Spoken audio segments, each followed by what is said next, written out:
اپنے ذریعے خیالات کے اظہار فرمائیں۔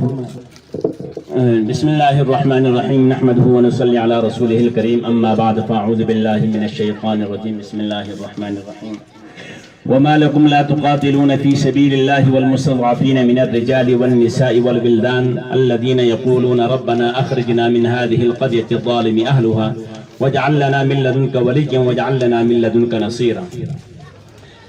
ہری ہے شاخ تمنا ابھی جلی تو نہیں، ہری ہے شاخ تمنا ابھی جلی تو نہیں، دبی ہے آگ جگر کی مگر بجھی تو نہیں، جفا کی تیغ سے گردن وفا شعاروں کی کٹی ہے برسر میدان مگر جھکی تو نہیں۔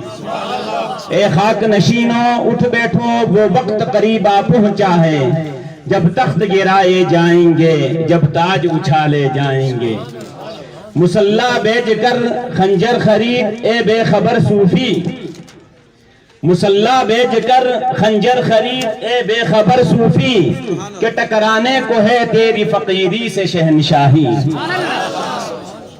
سب سے پہلے مشیت کے انوار سے نقش روح محمد بنایا گیا، پھر اسی نقش سے مانگ کر روشنی بزم کون و مکان کو سجایا گیا۔ وہ محمد بھی احمد بھی محمود بھی، حسن مطلق کا شاہد بھی مشہود بھی، علم و حکمت میں وہ غیر محدود بھی، ظاہراً امیوں میں اٹھایا گیا۔ اس کی شفقت ہے بے حد و بے انتہا، اس کی رحمت تخیل سے بھی ماورا، جو بھی عالم جہاں میں بنایا گیا اس کی شفقت سے اس کو بسایا گیا۔ حشر کا غم مجھے کس لیے ہو اے قاسم، میرا آقا ہے وہ میرا مولا ہے وہ، اور جس کے دامن میں جنت بسائی گئی، جس کے ہاتھوں سے کوثر لٹایا گیا۔ سب سے پہلے ہمارے فلاحی کمیٹی کے تمام علماء کرام، ہمارے تمام کارکن حضرات، تمام سیاستدان اور تمام عوام کا ہم انتہائی مشکور اور ممنون ہیں کہ آپ تمام حضرات نے فلسطین کے حق میں، فلسطین کے ان تمام مظلوم مجبور مقہور مسلمانوں کی حمایت میں ان کے ساتھ یکجہتی کا اظہار کرتے ہوئے خپلو کی اس سرزمین کے اوپر آپ لوگوں نے ان کے ساتھ ہمدردی کا اور غیرت کا مظاہرہ کرنے کے لیے آپ لوگ یہاں پر تشریف لائیں۔ ایک واقعہ آپ حضرات کے سامنے بیان کرنا چاہتا ہوں کہ حضرت ابراہیم علیہ السلام کو نمرودیوں نے جب آگ میں ڈالنے کی کوشش کی، 6 ماہ مسلسل آگ جلانے کے بعد حضرت ابراہیم کو جب اس آگ نمرود کے اندر ڈالا گیا، کسی اہل دل کی نظر پڑتی ہے کہ ایک چھپکلی پھونکوں کے ذریعے سے اس آگ کو بھڑکانے کی کوشش کر رہی تھی، اور اسی جگہ کے اوپر اسی اہل دل کی نظر پڑتی ہے کہ ایک چڑیا اپنی حقیر سی چونچ کے اندر پانی کا ایک ایک قطرہ لے کر اس آگ کو بجھانے کی کوشش کر رہی ہے۔ اس اہل دل سے رہا نہ گیا، اس نے اس چڑیا سے سوال کیا کہ معصوم چڑیا، تمہاری اس حقیر سی چونچ کے اندر پانی کا تم کتنے قطرے لے کر اس آگ کو بجھانے کی تم کوشش کر رہی ہو؟ اس چڑیا نے جواب دیا، مجھے معلوم ہے کہ میری آگ کے ذریعے سے میں اس کو بجھانے کی کوشش نہیں کر سکتا، لیکن دوسری طرف میں دیکھ رہی ہوں کہ وہ چھپکلی پھونکوں کے ذریعے سے اس آگ کو بھڑکانے کی کوشش کر رہی ہے، نہ اس سے آگ بھڑک سکتی ہے، نہ میری پھونکوں کے ذریعے سے پانی کے قطرے کے ذریعے سے نہ آگ بجھ سکتی ہے، لیکن میری آنکھوں کے سامنے وہ محشر کا میدان ہے کہ جب رب العالمین کے سامنے ساری انسانیت جمع ہوگی، رب العالمین سوال کریں گے کہ میرے موحد اعظم کو، میرے ابراہیم کو وقت کے نمرود نے اس آگ کے اندر ڈالنے کی کوشش کی تھی، کون سی ایسی مخلوق تھی جس نے اس آگ کو بجھانے کی کوشش کی؟ میں رب کے بارگاہ میں کھڑی ہو جاؤں گی کہ ربا جو میری استطاعت میں تھا، اپنی استطاعت کے مطابق میں نے آگ کو بجھانے کی کوشش کی۔ آپ حضرات کے سامنے ہم اس چیز کا حد کرتے ہیں، ربا میں فلسطین میں تو نہیں جا سکتا، ربا میری اتنی حیثیت تو نہیں کہ فلسطین کو میں اڑا کے رکھ لوں، لیکن ربا قیامت کا جب دن ہوگا، رب العالمین ساری انسانیت کے سامنے جب سوال کریں گے کہ فلسطین کو جب آگ کو خون میں ڈالا گیا تھا، فلسطین کے مسلمانوں کے اوپر بمباری کی گئی تھی، فلسطین کے مسلمانوں کو ذبح کیا جا رہا تھا، فلسطین کی مائی بہنیں بیٹیاں تمام مسلمانوں کو پکار رہی تھی کہ وَمَا لَكُمْ لَا تُقَاتِلُونَ فِي سَبِيلِ اللَّهِ وَالْمُسْتَضْعَفِينَ مِنَ الرِّجَالِ وَالنِّسَاءِ وَالْوِلْدَانِ الَّذِينَ يَقُولُونَ رَبَّنَا أَخْرِجْنَا ربا میں فلسطین میں تو نہیں جا سکتا تھا، جتنی میری حیثیت تھی خبروں کے بازار میں آ کر ان کے درد کو اپنا درد سمجھا،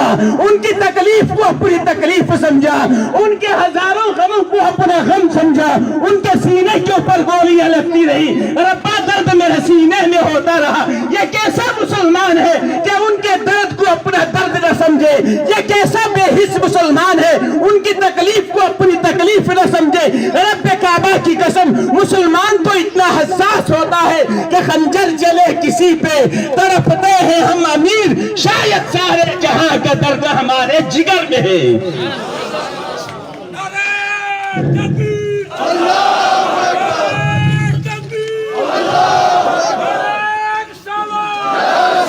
مومن شخص بڑے چودھری صاحب اپنے مسجد کے اندر صفائی کر رہے تھے۔ مولوی صاحب نے دیکھا، پوچھا چودھری صاحب کیا کر رہے ہیں؟ جھاڑو ان سے چھین لیا۔ چودھری نے کہا صفائی کر رہا ہوں۔ اس نے کہا چودھری صاحب یہ صفائی کرنا آپ کا کام نہیں، ہم غریبوں کا کام ہے۔ چودھری نے پوچھا پھر میرا کیا کام؟ اس نے کہا بڑے بڑے عالیشان مساجد بنا لو، بڑے بڑے مدارس بنا لو، مولویوں کو تنخواہیں دے دو، مسجد کی ضروریات پوری کرو۔ چودھری کا کام یہ ہے۔ پرائم منسٹر صاحب سے گزارش کرنا چاہتا ہوں، عمران خان صاحب دھمکی دینا ہمارا کام ہے، آپ اپنا بٹن دبا کے دکھا دیں۔ یہاں سے وہی ایڈوکیٹ آصف پتھر یہاں دھمکی تا مزہ نہیں تھا، شیخ غلام حسین صاحب وہی بہن بتھا یہاں دھمکی تا مزہ نہیں تھا۔ یہ دھمکی دینا ہمارا کام ہے، آپ بٹن دبا دیں۔ اگر ایٹم بم والا پاکستان، زیادہ تیل والا سعودی عرب، بلند و بالا عمارتوں والا دبئی اگر مسلمانوں کو ظلم و ستم سے اگر بچا نہیں سکا تو رب کعبہ کی قسم اس ملک کے اندر ترقی کی ضرورت نہیں، جہاد کی ضرورت ہے۔ جس جہاد کا تم لوگوں نے انکار کر دیا ہے، آج ایک افیسر اپنے دفتر میں بیٹھ کر فائلوں کے اوپر دستخط کرتا ہے، وہ سمجھتا ہے میں جہاد کرتا ہوں۔ صبح سے لے کر شام تک ایک مزدور دیہڑیاں لگاتا ہے، بیوی بچوں کا پیٹ پالتا ہے، وہ سمجھتا ہے میں جہاد کرتا ہوں۔ پرائم منسٹر صاحب اپنے آفس میں بیٹھ کر فائلوں کے اوپر دستخط کرتے ہیں، وہ سمجھتا ہے کہ میں جہاد کرتا ہوں۔ رب کعبہ کی قسم یہ کوئی جہاد نہیں، جہاد تو فلسطین کے مسلمان کر رہے ہیں۔ آئے وہ فلسطین کے مسلمان جو معذور ہونے کے باوجود ٹنکوں کے سامنے سیسا پلائی ہوئی دیوار بن کے کھڑے ہیں۔ سلام کرتا ہوں معذوروں کو، آئے سلام کرتا ہوں شامی بچی کو، سلام کرتا ہوں فلسطین کے بچے کو جس نے شہید ہوتے ہوتے کہا تھا ربا میں قیامت کے دن تمام مسلمانوں کی شکایت لگاؤں۔ جو شکایت لگا رہا ہے مسلمانوں کی کہ جن مسلمانوں کے اوپر ہمیں بڑا فخر تھا، جن مسلمانوں کے اوپر ہمیں بڑا مان تھا، جن کی بہادری کے ہم نے قصے سنے تھے، ربا کوئی مسلمان ہماری مدد کے لیے نہیں آ سکا۔ کیا جواب دیں گے قیامت کے دن رب العالمین کی بارگاہ میں؟